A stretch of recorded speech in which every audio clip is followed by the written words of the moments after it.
بسم اللہ الرحمن الرحیم۔ سیدنا عبداللہ بن مسعود رضی اللہ تعالی عنہ بیان کرتے ہیں کہ حضور نبی کریم صلی اللہ علیہ وآلہ وسلم نے ارشاد فرمایا، اللہ تعالیٰ اس شخص کو تر و تازہ رکھے جس نے ہم سے کوئی حدیث سنی، پھر اس کو یاد کیا، یہاں تک کہ اس کو آگے پہنچا دیا۔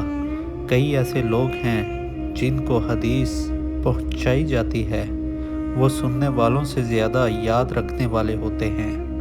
اللہ آپ سب کو اور مجھے حدیث سن کر اس کو یاد کر کے آگے پہنچانے کی توفیق عطا فرمائے، آمین۔ تو چلیے آپ کی خدمت میں آج کی حدیث پیش کرتا ہوں۔ موضوع ہے ایمان۔ بسم اللہ الرحمن الرحیم۔ صحیح بخاری حدیث نمبر 33۔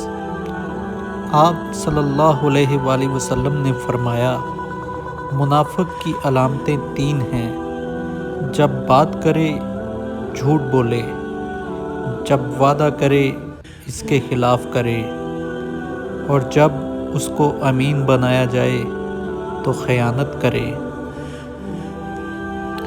صحیح بخاری حدیث نمبر 34۔